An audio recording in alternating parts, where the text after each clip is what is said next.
प्यारे दोस्तों, अस्सलामु अलैकुम। आप देख रहे हैं इरफानी नेटवर्क यूट्यूब चैनल और मैं हूं मोहम्मद इरफान, झारखंड। प्यारे आका मोहम्मद मुस्तफ़ा सल्लल्लाहु ताला अलैहि वसल्लम के तमाम चाहने वालों के लिए एक और बेहतरीन वीडियो लेकर आए हैं।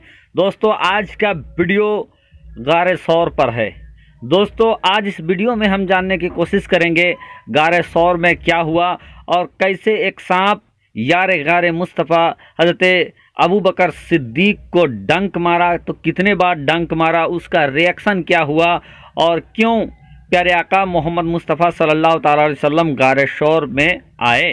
तो दोस्तों, दिलचस्प और शानदार और सनसनीखेज वाक़या। दोस्तों, हज़ारों साल से एक सांप प्यारे आका मोहम्मद मुस्तफ़ा सल्लल्लाहु ताला अलैहि वसल्लम का इंतज़ार कैसे इस गार में कर रहा था और सांप ने सरकार के आने की, इस गार में तशरीफ़ लाने की बात किन से सुनी थी। तो दिलचस्प, हैरत अंगेज और सनसनीखेज वीडियो आपके सामने लेकर आए हैं। दोस्तों, तो जल्दी से चैनल को कर लीजिए सब्सक्राइब, साथ ही साथ बेल के बटन को ऑन कर दें और ऑल नोटिफिकेशन के ऑप्शन को दबा लें। यकीनन प्यारे आका के चाहने वाले तमाम लोग इसको शुरू से लेकर अंत तक देखेंगे, क्योंकि प्यारे आका पे कुर्बान हर एक मुसलमान। तो चलिए दोस्तों, वीडियो का आगाज़ करते हैं। दोस्तों, वक्त हज़रत सुलेमान अलैहिस्सलाम, वो दौर हज़रत सुलेमान अलैहिस्सलाम का था कि हज़रत सुलेमान अलैहिस्सलाम को दोस्तों अल्लाह तबारक व तआला ने वो हुक्मरानी अता किया था जो किसी और दूसरे को नहीं मिली।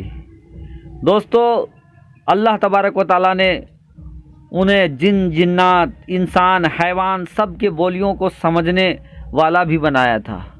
दोस्तों, हज़रत सुलेमान अलैहिस्सलाम अपने दौर में प्यारे आका मोहम्मद मुस्तफ़ा सल्लल्लाहु ताला अलैहि वसल्लम का खुतबा बोल रहे थे, उनकी बड़ाई कर रहे थे। वहीं एक सांप मौजूद था। उस सांप ने जब प्यारे आका मोहम्मद मुस्तफ़ा सल्लल्लाहु ताला अलैहि वसल्लम की बड़ाई सुनी सुलेमान अलैहिस्सलाम से, तो वो सुलेमान अलैहिस्सलाम से बड़ाई सुनकर उसके दिल में ये इच्छा जगी कि मैं भी सरकार का दीदार करूं। उन्होंने पूछा कि जिनका खुतबा आप पढ़ रहे हैं, जिनकी बड़ाई आप कर रहे हैं, उनसे मुलाकात कैसे हो, उनसे दीदार कैसे हो। तो हज़रत सुलेमान अलैहिस्सलाम ने ये कहा कि उनकी पैदाइश मक्का में होगी और वो हिजरत करके मदीना जाएंगे, तो अगर तुम्हें मिलना है तो उसी रास्ते पे तुम होना। बहरकैफ दोस्तों, वो सांप उस वक्त से इंतज़ार में लग गया। फिर हज़रत सुलेमान अलैहिस्सलाम का दौर ख़त्म होता है। दोस्तों, हज़रत ईसा अलैहिस्सलाम का दौर आ जाता है। अब आप इस सांप के उम्र के बारे में भी अंदेशा लगाएं। दोस्तों, अब एक बार फिर हज़रत ईसा अलैहिस्सलाम प्यारे आका मोहम्मद मुस्तफ़ा सल्लल्लाहु ताला अलैहि वसल्लम की खुतबा पढ़ रहे थे, उनकी बड़ाई कर रहे थे। दोस्तों, उस वक्त भी वो सांप हज़रत ईसा अलैहिस्सलाम के उस मजलिस में मौजूद था। जब उन्होंने तमाम बातें सुनी तो उन्होंने, उस सांप ने अपनी ज़बान हाल से ईसा अलैहिस्सलाम से ये कहा कि या हज़रत ईसा अलैहिस्सलाम, ये बात तो मैंने अल्लाह के नबी हज़रत सुलेमान अलैहिस्सलाम से भी सुनी है, पर हमें आप ये बताइए कि जिनका जिक्र आप कर रहे हैं, दीदार मैं कैसे कर पाऊँ, उनसे मुलाकात कैसे हो। फिर अल्लाह के नबी हज़रत ईसा अलैहिस्सलाम उस सांप से कहते हैं कि सुनो, अगर तुम्हें उनसे दीदार करना है तो उनकी पैदाइश मक्का में होगी और वो मक्का से हिजरत करके मदीनतुल मुनव्वरा आएंगे। लेकिन मैं आपको बता दूं कि वो एक जगह, इस दोनों जगह के दरमियान एक जगह है गारे सौर, जिनकी आप जियारत कर रहे हैं। वो उस गार के अंदर आएंगे, तशरीफ़ लाएंगे और उनके साथ उनका एक रफ़ीक भी होगा, उनका एक यार भी होगा। अब दोस्तों, जब से ही उन्होंने सुना हज़रत ईसा अलैहिस्सलाम से कि गारे सौर के अंदर एक गार है मक्कातुल मुकर्रमा और मदीनतुल मुनव्वरा के दरमियान, उस गार में वो आएंगे, प्यारे आका मोहम्मद मुस्तफ़ा सल्लल्लाहु ताला अलैहि वसल्लम रौनक अफरोज होंगे। दोस्तों, उसी वक्त से वो गार प्यारे आका के इंतज़ार में लगा रहा। उस सांप के अंदर में वो गार इंतज़ार करता रहा कि कब मेरे सरकार आएंगे और कब मैं उनका दीदार कर पाऊँगा, क्योंकि उन्होंने हज़रत सुलेमान अलैहिस्सलाम से भी सरकार के बारे में सुना, हज़रत ईसा अलैहिस्सलाम के बारे में भी सरकार से सुना। जैसी सरकार के बारे में सुनता गया, सांप के दिल में तड़प पैदा होते गई। दोस्तों, एक दौर और आ गया और वो थे प्यारे आका मोहम्मद मुस्तफ़ा सल्लल्लाहु ताला अलैहि वसल्लम का। अब दोस्तों 3 नबियों का दौर गुजर गया और 3 नबियों के दौर तक वो सांप जिंदा रहा, तो समझिए उस सांप की उम्र क्या होगी। दोस्तों माहिरीन का कहना है कि जो जानवरों के माहिरीन होते हैं कि सांप जितना बूढ़ा होता है उसका जहर भी उतना तेज होता जाता है, और अरब का सांप सबसे ज़्यादा जहरीला होता है। दोस्तों इस बात को भी आप जहन में रखेंगे। अब दोस्तों एक वक्त आया जब कुफ़ार मक्का सरकार को मारने की प्लानिंग करने लगे, और अल्लाह तबारक व तआला ने सरकार को हिजरत का हुक्म दिया।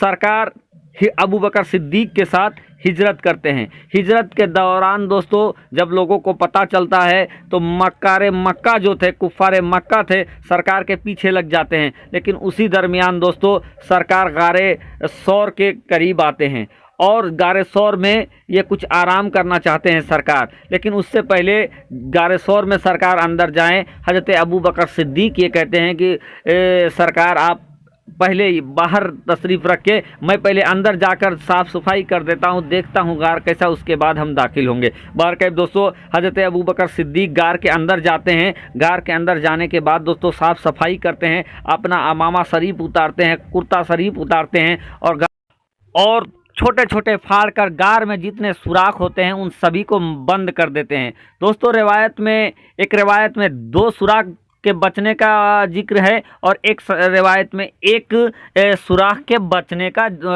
जिक्र है। अब दोस्तों जब एक सुराख बच जाता है तो हज़रत अबू बकर सिद्दीक उस सुराख पर अपने उंगली को रख देते हैं, अंगूठे को रख देते हैं।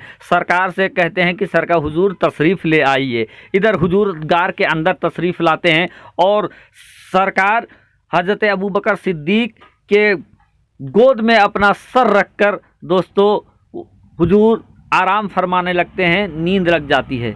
इधर जब सरकार की खुशबू उस सांप को के महसूस हुई तो वो सांप तड़पड़ाने लगता है, छटपटाने लगता है, सरकार का दीद कैसे करे। अब जितने भी सुराख थे हर सुराख की तरफ वो सांप फिरता है, लेकिन हर सुराख बंद नज़र आता है। एक सुराख ऐसा भी नज़र आता है जिस पे इंसानी गोश्त के होने का उसको अंदेशा होता है। अब सरकार कि दीद का तड़प इस कदर उस सांप के अंदर बेकरारी इस कदर पैदा हो जाती है कि वो पहले हज़रत अबू बकर सिद्दीक के अंगूठे को पहले अपने ज़ुबान से जुम्बिश करता है, लेकिन हज़रत अबू बकर सिद्दीक हिलते तक नहीं है। फिर जब उसके अंदर बेकरारी इस कदर बढ़ जाती है तो वो सांप डंक मारना स्टार्ट करता है। अब दोस्तों रिवायत में यहाँ तक आता है कि उस सांप ने हज़रत अबू बकर सिद्दीक को 70 मरतबा डंक मारा, लेकिन हज़रत अबू बकर सिद्दीक के इश्क पर कुर्बान जाएं दोस्तों, हज़रत अबू बकर सिद्दीक हिल भी नहीं रहे थे, क्योंकि ये उनको ख्याल था कि सरकार आराम फरमा रहे हैं। अगर उनके बदन में जुम्बिश हुई तो सरकार का नींद टूट जाएगा, इसीलिए सरकार के नींद में खलल ना हो अबू बकर सिद्दीक बर्दाश्त किए जा रहे हैं। लेकिन दर्द इस कदर बढ़ जाता है कि हज़रत अबू बकर सिद्दीक के आंखों से आंसू निकलते हैं और प्यारे आका मोहम्मद मुस्तफ़ा सल्लल्लाहु ताला अलैहि वसल्लम के रुखसार पर टपकते हैं। और जैसे ही सरकार के रुखसार पर हज़रत अबू बकर सिद्दीक आंसू टपकने थे कि सरकार की आंखें खुल जाती है। अब दोस्तों सरकार ने हज़रत अबू बकर सिद्दीक से आंसू टपकने का माजरा दरियाफ्त किया। हज़रत अबू बकर सिद्दीक दोस्तों कोई और होता तो क्या कहता, लेकिन हज़रत अबू बकर सिद्दीक के जवाब पर कुर्बान जाए। उलमाए कराम ये कहते हैं कि हज़रत अबू बकर सिद्दीक ने उस समय भी सांप के काटने के बाद भी इस कदर मोहब्बत दर्शाया कि उन्होंने ये जवाब दिया कि मेरे माँ बाप आप पर कुर्बान या रसूल अल्लाह, सांप ने काट लिया है। बहरकैफ दोस्तों प्यारे आका मोहम्मद मुस्तफ़ा सल्लल्लाहु ताला अलैहि वसल्लम अपना लुआबे दहन हज़रत अबू बकर सिद्दीक के अंगूठे पे लगाते हैं और अबू बकर सिद्दीक का दर्द जाता रहता है। इधर दोस्तों सांप भी निकल आता है, सरकार की दीदार करता है और अपना जुबान हाल से सरकार के सामने दुखड़ा सुनाता है कि या रसूल अल्लाह, मैंने पूरी कोशिश की कि हज़रत अबू बकर अपना अंगूठा हटा ले, लेकिन तमाम कोशिश के बाद इन्होंने अंगूठा नहीं हटाया।